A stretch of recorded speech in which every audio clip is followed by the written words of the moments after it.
Hi, everyone. I'm Caroline Sinders. As Paulina has said, I have a background in working as a user researcher at IBM Watson and natural language processing. I do ask you don't tweet that. I am here as an independent practitioner. Always have to sort of disclose that. This is not really a lot to do with my Watson work, but it is what I sort of do outside of work. I guess you could call it, I have a strange hobby. I study online harassment, engage in digital ethnography to look into different online harassment campaigns. This talk was originally called Empathetic Design. I realized there was another talk prior to this one on that, but I changed it because I actually have a problem with the idea of empathetic design. The problem is more or less the idea that we could use design to force people to empathize, not actually the idea of empathy. Empathy is a great thing. But I wonder about that as a designer. What kind of decisions do we make that sort of force users into making other decisions? There's been a whole trend towards highlighting dark patterns inside of UI to sort of show the things that we force users to engage with, the kinds of bad decisions they make to force them to sign up to long listservs, to actually pay more for things. So a lot of this talk will actually be on the idea of like user agency and how do you design around that. So I changed the talk name to Do We Need a Nicer Internet? So I'm Caroline. I study people on the internet. That's what I do. I have a master's from the Interactive Telecommunications program at NYU, where I studied with Clay Shirky, and I focused on HCI, storytelling, video game design, and social media. And I have just spent the past 5 years of my life just actually looking at the ways people use communication tools and whether they misuse communication tools. I think it's one of the most fascinating things in the entire world. And I was really inspired by a talk yesterday on messaging in particular. And one of the reasons I was really inspired by it was this movement that one of the speakers had pointed out, that people are moving towards messaging apps. They're moving away from social media. I find that really fascinating because I think SMS, which is not a messaging app, but SMS itself is actually really similar to social media. So I have a question for everyone in this audience. Do you know when SMS was used for the first time? Do you think it was invented before or after social media? Before? SMS was first used in 1992. IRC, which I consider the grandmother of social media, was invented in 1988 at the University of Oulu in Norway, and by 1989 there were over 40 IRC servers. Social media predates SMS. So I think that's incredibly fascinating. In 1990, we had our first IRC fight. So we've had a problem with people talking on the internet for a long time. It's actually been a historic problem. But I find it really fascinating. And one of the reasons I want to bring up SMS in particular is SMS is not messaging. Messaging apps are not SMS. They're very similar. But a messaging app you download from the Google Play Store or the iTunes Store. It's not actually like this inherent part of your phone. SMS has to work across smartphones and feature phones. Messaging apps don't have to do that. What's fascinating about messaging apps, though, is I see them actually being this beautiful inner space between SMS and social media. And what I mean by that is you can engage across different kinds of identities. Social media, I consider, is a mixed emotional identity space. You can be both professional and personal. You can have an avatar to represent yourself that's not actually you. You can sort of do that inside of messaging apps, I think. So with the rise of Line and WeChat and WhatsApp, especially with the purchase of WhatsApp by Facebook, messaging is going to take on these features we have inside of social media, especially if you start to look at like the introduction of bots, commerce, and even being able to pin things to your profile or identity. It's going to start taking on more and more aspects that we have inside of social media, the characteristics of what social media is. That means it's also going to have the same kind of harassment problems that social media has. So I don't see them as very different. I see them actually as cousins. They may not look the same, but they're definitely related. And they're going to have these mixed identity spaces, and right now, a lot of those messaging apps don't have any kind of security filtering. So I spent the past 2 years of my life studying Gamergate, engaging in digital ethnography. Most people ask, why would you do that? Because I thought it was really fascinating. I was making video games when Gamergate actually came out. I was working on a thesis at ITP where I made a video game. So I saw Gamergate affect the community around me. And I found it actually really intriguing the way in which Gamergate existed. I thought it was fascinating the way that they talked to people. And I was intrigued as a designer not as to why they were engaging in harassment, but how. Were the kinds of tactics they were using their harassment campaigns, were those tactics intrinsic to the platform itself and issues of the design of the platform? And the reason I bring that up is the way in which you talk is actually kind of defined by the way the space looks and who can see you and how you can reach them. So it actually, I think, is a design problem. A lot of harassment, I think, a good chunk of it can be boiled down to a design problem. But let's get into Gamergate for a second. Gamergate is considered both a harassment group or a political activist group, depending upon who you ask, as well as a fandom. If you ask people inside of Gamergate what it is, they use a language that actually makes it sound like it's a political activist group designed to protect a specific kind of their identity or subculture. If you start to read articles about Gamergate, it gets distilled into language you'd use around a fandom, and if you talk to people who've been harassed by Gamergate, it is a harassment group. None of these definitions are wrong. They're actually all the right way to describe what Gamergate is. So in these 2 years of me engaging this deep ethnography dive into Gamergate, I looked at Reddit, 4chan, 8chan, Instagram, Twitter, and Facebook. And what was most fascinating actually about Gamergate is that their most popular tools to use were Reddit, 4chan, 8chan, and Twitter.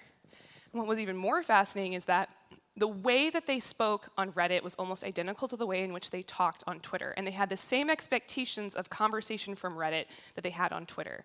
Reddit is a board-based style communication, meaning if you post on Reddit, you're actually leaning into a conversation, you're expecting a response of some sort. You're hoping for an upvote or a downvote. It's not a passive interaction. Twitter is actually really different. There is an expectation you're engaging with people that are following you or following, not a wide expectation of maybe dealing with strangers. Twitter can be a lot more passive. You can want to exist in a kind of semi-private way, especially if your follower count is really low. Gamergate actually had the assumption from dealing with users or dealing with people they were harassing that if you were public on Twitter, then you must actually want to engage with the entire public, everyone on Twitter. Because otherwise, why would you be public in posting online? They were taking this inherited design pattern from Reddit and trying to apply it to a completely different system. That's not actually how Twitter works. So when I say, or I ask the question, can UX design affect online behavior, I really think that it can. Twitter kind of exists in this like binary state of public and private, and that's not really how our communication works. That's not actually how we exist. We don't exist in such a binary state. There's kind of a beautiful nuance between all of our interactions. And it's kind of a melding, and Twitter, people exist like that inside of that space. So that's the background of my hypothesis. Social media is actually not just social media, it's a communication tool. It's incredibly linked to SMS and messaging. It is a public ecosphere.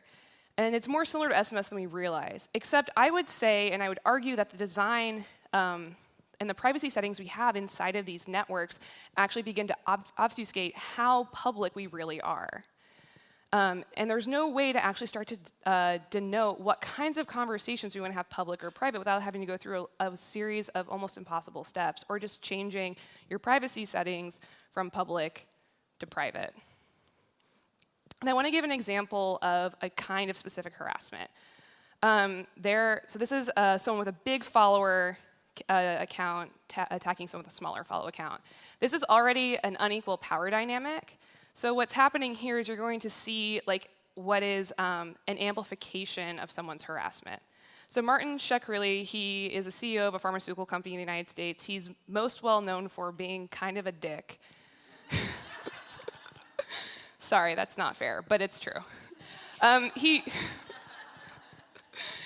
He raised the price of this one medicine his company owned by 700% and made it almost impossible to afford. And I believe it was a medicine that's best used for AIDS patients. That's awful. And as you've already heard today, if you've been in this room for a series of talks, the United States has a very complicated healthcare system. What he did was actually, there was a lot of public backlash, primarily because there was no reason to do that. So a friend of mine tweeted at him. And Martin quote tweeted her tweet, which is what you see here, and I covered it. But what he says is, to be clear, I'm directly making fun of this woman for tweeting at me. No one else should do it. She's 3 pounds too fat, Twitter. And so Martin has, I think, between 50,000 and 100,000 followers. Kelly has 10,000. She has a sizable amount, but not as much as Martin. And part of the thing is she actually can't control who is responding to her. And here are some of the responses. They're not nice. Some of these don't seem that inflammatory, but she got a lot. As you can see in her original tweet, she's saying to Twitter and support and Jack Dorsey, Martin is encouraging a dog pile. Well, what's a dog pile? A dog pile is when a large group of users jump on another user. So we can't see all the responses here, but she got, I think, probably close to 100 in a really short amount of time because someone with a very large network attacked someone with a smaller network. And that network saw a tweet happen really quickly, and then a chunk of the network came over. There's no way to actually control that, right? If you are the victim of that, there's not really anything you can do other than try to block everyone in a very manual one-by-one process, or step away from your computer. None of that is fair. The reason I bring this up, though, is I call what Martin did a hate retweet. And it's a hate retweet in the sense that he is very aware of what he's about to do. He's highlighting someone he doesn't like and showcasing them to his follower list. But he gets to step away. Now, there isn't any policy inside of Twitter to define this, and it's important that we start to name these kinds of actions we see. The reason I call it a hate retweet is it kind of exists in this really weird nebulous area. Should Martin be in trouble or held accountable for what his followers did? That's actually a really fascinating debate to get into. Should you be accountable for what happens post you doing something? And he even uses very clear language in his tweet to say, I'm not saying you should do this, but with the knowledge that people are. So how do we sort of distill that into policy? How would we distill that into code? And how do we distill that into design? Often what happens post this is it becomes a freedom of speech issue. I don't think this is a freedom of speech issue. I think that this is a design issue. Kelly could be given a set of tools to start to control who can respond to her and how. But it's important to highlight this freedom of speech issue. BuzzFeed last week did a really fantastic long read on 10 years of harassment inside of Twitter and how Twitter handles it.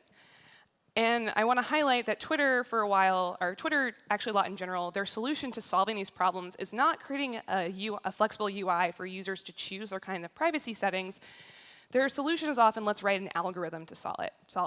So I mentioned earlier, I work in natural language processing and machine learning. And I can tell you that that's not a good idea as a professional.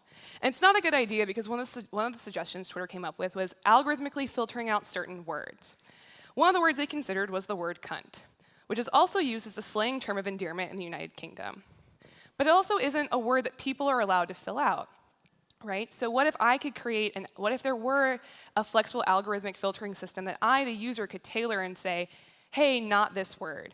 I don't want to see, no one can contact me if they use Gamergate. That sounds great, right? Instagram already implemented that like 2 weeks ago.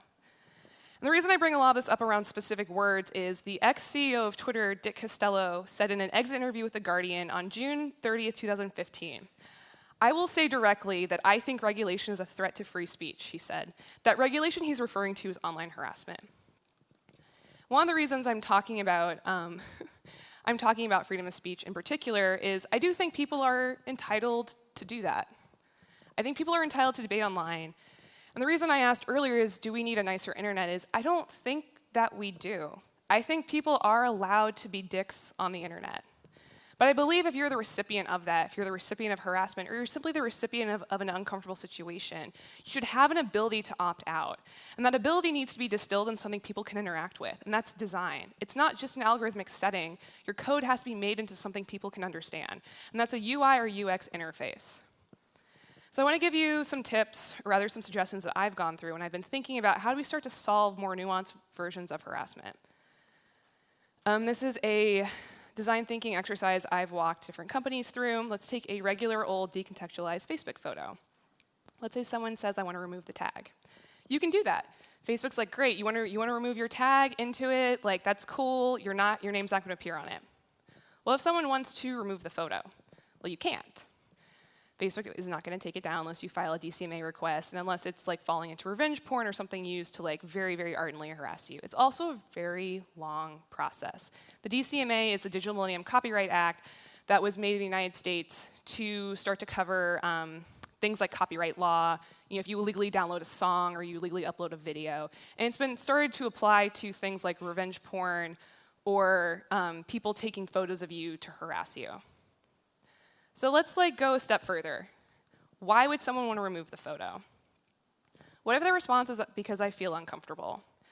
The reason I bring this up is after doing over 40 user interviews with victims attacked by Gamergate, is this was often one of the first things they would say. I just felt really uncomfortable. Oftentimes people would try to mask the harassment they were facing as harassment, right? They're like, I don't know if I should be upset about this. And I heard this too when I started to do a deeper dive into just what I would call awkward encounters on the internet. I don't know if I should feel uncomfortable, but my friend isn't liking my tweets. Well, you do feel uncomfortable, and that's a very legitimate feeling. So what if this was a radio dial, an interface that then led to these? I don't like the photo. Okay, maybe we should leave it up. I'm afraid to lose my job. That's a very different concern. I'm afraid to upset my family. I'm afraid to upset my peers, and I feel unsafe. These are all the different things that uncomfortable could mean. So what if this happened? Image hidden from all extended networks. I'm going to point out and say that this is not a great example, right? This example is not perfect, but it's one of the first design iterations I've come up with. And your first design iteration is not your best, but it's a great place to start. So what if we started thinking about certain things like that? Request to remove images, right? As someone actually just feeling unsafe. What is all the language around that interaction we could start to think about? And I want to provide a counterpoint. Whenever I come up with a design change specifically around harassment, I like to have a litmus test, right? So how would this reporting feature be used against political activists? Remember how I said Twitter cares a lot about freedom of speech? They've actually banned a variety of reporters in Turkey from this week due to the coup, based off pressure from the Turkish government. This isn't a freedom of speech issue. Twitter actually doesn't seem to care a lot about regulation, but they're going to do the things that they're going to go through a series of steps and situations based off specific kind of large systemic pressure. So how would this affect a political activist? Well, the government could try to hide every photo they've taken of any uprising, right? Let's go even further. How could Gamergate use my example against Anita Sarkeesian? Everything she posts online gets flagged. And this isn't a great example, but it's a good example in thinking about the kinds of nuances and kinds of situations users will encounter beyond large-scale harassment and going to much smaller-scale harassment and abuse. So when you're rolling out these changes, think about them. They're not neutral. It's not about solving harassment. It's thinking about interactions and how these interactions are distilled in design, how the design affects policy. And what I would say is think about every post as an individual ecosystem. So we've mentioned public and private. I actually think there are 4 different kinds of conversation. There's the town hall. Right now I'm in a town hall setting. I actually have no control, and I have not even a lot of awareness of who's around me, because this is a really big room, and I don't know most of you. And it's being live streamed, so I actually have no idea how many people are watching this. I'm at my most public, probably at my most well-behaved. And then a smaller version of this public, right? If it's a scale, if it's a range, we're here. It's the front porch. I've invited people to my front porch and I can talk to them, but that means my neighbors can also probably hear me and anyone walking down the street. It's a more mix of the personal and the public. And let's go even further at this point. The living room. It is much more personal, but still a form of public because I've invited people into this space that's much more contained. And then we have the most private, which is the bedroom. And these are the kinds of conversations we're actually engaging across social media because we're using social media as communication tools, right? So then how would you design a system to incorporate all of these different kinds of conversations? Well, what if we think of our posts as those ecosystems? So what if you could change the settings on an individual post, for example, so our tools for communicating start to be as complex as our conversations? So then I came up with this idea. What if you could articulate how often non-followers see you to give people a better understanding of how public they were? And then I went a little bit further and thought, what if you could denote each tweet to be really, really specific? Periscope already does a version of this really well. Periscope is owned by Twitter. But what if you could make really complex lists and circles the way Google Plus did? I'm going to highlight and say I know some of these don't seem like that extreme or that like brand new, but that's kind of the point. There's all these things we've actually already figured out that we can already apply. Then I made a series of filtering options that I'm actually making with a Google engineer to turn into a Chrome extension. So this will one day actually exist if you download it for Twitter. A bunch of these actually came from direct user interviews I had. The first one says, allow friends of friends to tweet at me, enacting this idea of the circle of friends, that your friends' extended network may be safe and still allows for nuance. The next two are really important because they're pulled directly from user interviews from people being attacked by Gamergate, from people that had large-scale attacks, very small-scale attacks. When a Gamergate harasser is blocked, oftentimes they'll create a brand new account to continue to harass you. So a good indication of a harassing account would be an account that is really young, like less than a week old, less than a month old, or doesn't have a lot of followers, so like less than 30 followers. What if you could tailor that? And the last two are actually specifically related to this idea of being private. Being private is one of the most public things you can do inside of a social network like Twitter or like Instagram. It actually signals to everyone around you are unreachable. So if you want to actually maintain privacy, you have to showcase to the entire public, I'm unreachable. What if you could have those affordances without actually changing the interface of your profile? What if you could be public, but actually have all the affordances of privacy? And I bring this up because yesterday Clive Thompson talked about the beauty of building and tailoring inside of Minecraft, and that this new generation is going to want customization. And I thought about customization from a broader filtering standpoint that would hit a variety of users' needs, and I think that this does that. And I'm showing you this in particular because I get one of these once a week. It's always a friend of a friend or someone who's heard about my work, and they're going through something. And I always feel really awful because I know exactly what to tell them, but I know that there's not much I can do to help them. And what's even more frustrating is I know that we've already pretty much solved this problem. It just needs to be implemented on a much more wide scale. Harassment is truly a design problem, and it's a design problem understanding more nuances of security filtering and giving users agency. I really, really love the internet, and I really love talking to strangers and giving people cat gifts.